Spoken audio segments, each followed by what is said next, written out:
Perusahaan pengembang game global Ubisoft mengumumkan penutupan studio mereka di Halifax, Kanada yang berdampak langsung pada 71 karyawan. Ya, studio dikenal sebagai Ubisoft Halifax ini selama bertahun-tahun mengerjakan game mobile termasuk kontribusi untuk franchise besar seperti Rainbow Six dan juga Assassin's Creed. Keputusan penutupan ini menjadi berita mengejutkan industri game karena terjadi di awal tahun setelah gelombang restrukturisasi dan efisiensi global yang dilakukan perusahaan. Perusahaan pengembang game global Ubisoft mengumumkan penutupan studio mereka di Halifax, Kanada yang berdampak langsung pada 71 karyawan. Ubisoft mengatakan bahwa langkah ini merupakan bagian dari rencana jangka panjang untuk merampingkan operasi dan mengurangi biaya di seluruh jaringan perusahaan. Menurut pernyataan resmi Ubisoft, penutupan Halifax merupakan bagian dari tindakan efisiensi dan restrukturisasi yang berlangsung lebih dari 24 bulan terakhir.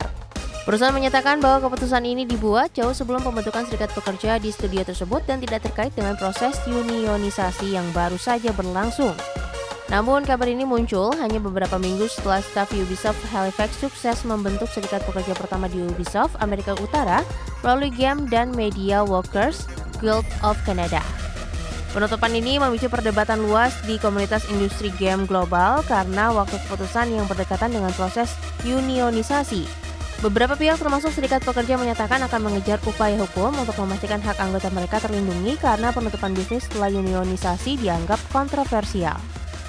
Sementara itu, Ubisoft bersikukuh bahwa keputusan tersebut merupakan bagian dari upaya jangka panjang perusahaan untuk meningkatkan efisiensi operasional dan menekan biaya overhead di tengah tekanan ekonomi industri teknologi dan game. Dengan ditutupnya Ubisoft Halifax dan terpengaruhnya 71 posisi pekerjaan, industri game kembali menghadapi tantangan perubahan struktur organisasi perusahaan besar. Ubisoft menyatakan keputusan ini sebagai bagian dari transformasi global untuk fokus pada efisiensi dan pengembangan portofolio inti perusahaan. Meski demikian, reaksi dan diskusi dari para pekerja dan pengamat industri menunjukkan isu pekerja dan hak unionisasi tetap menjadi topik penting dalam dinamika industri teknologi global. Berbagi sumber, iDeck Channel. Pemirsa, Nvidia mewajibkan pelanggan di China melakukan pembayaran penuh di muka untuk pembelian chip kecerdasan buatan H200. Ya, kebijakan ini diterapkan di tengah ketidakpastian persetujuan impor dari regulator China. Nvidia mewajibkan pelanggan di Cina melakukan pembayaran penuh di muka untuk pembelian chip kecerdasan buatan H200. Nvidia juga tidak memberikan opsi pembatalan, pengembalian dana, maupun perubahan pesanan setelah transaksi dilakukan. Dalam kondisi terbatas, pembayaran dapat diganti dengan asuransi komersial atau jaminan aset.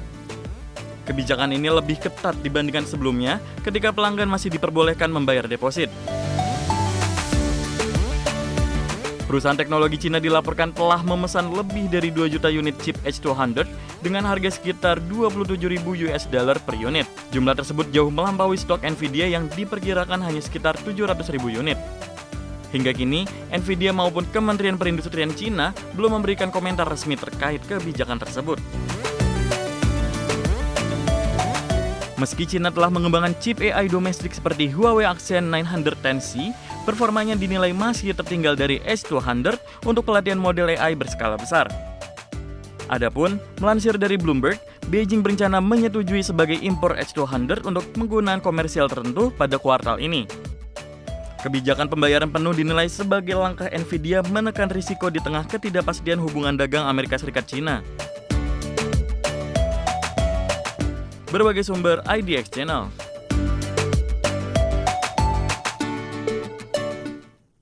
China mencatatkan inflasi 0,8% secara tahunan di Desember 2025.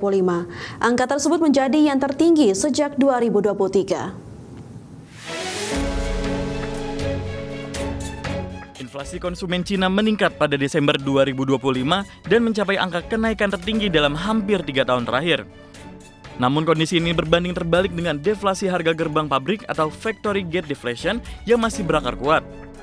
Menurut dari data Biro Statistik Nasional Cina, indeks harga konsumen tercatat naik 0,8% di Desember 2025 dibandingkan Desember tahun 2024. Angka ini menjadi yang tertinggi sejak Februari 2023 serta meningkat dari inflasi November 2025 yang sebesar 0,7%. Di sisi lain, harga gerbang pabrik turun 1,9% pada Desember 2025 dibanding Desember 2024 atau sedikit lebih baik dari perkiraan penurunan 2%. Namun angka ini memperpanjang tren deflasi produsen hingga lebih dari 3 tahun.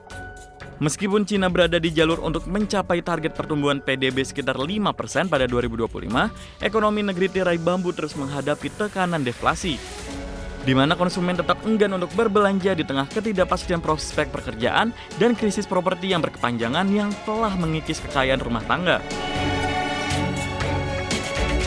Berbagai sumber IDX Channel.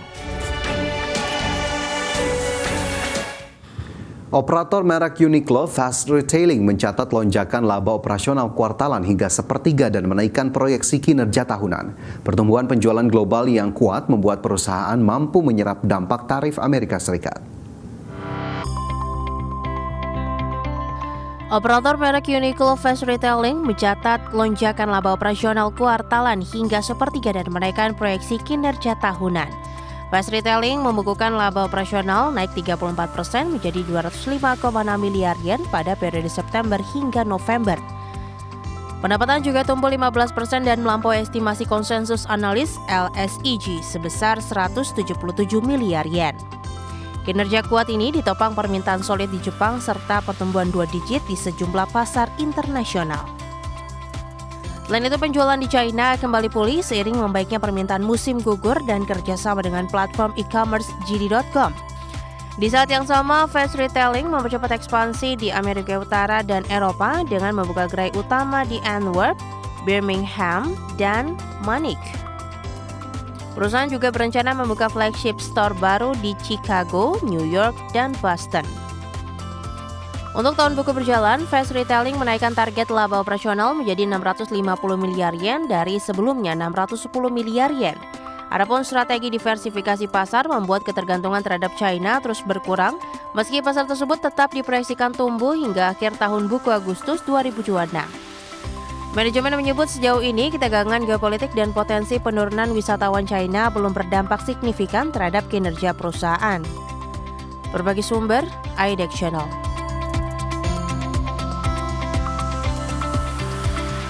Pemirsa, Hyundai Motor Group kembali memicu gebrakan teknologi di industri otomotif global dengan rencana besar terkait penggunaan robot humanoid di lini produksi.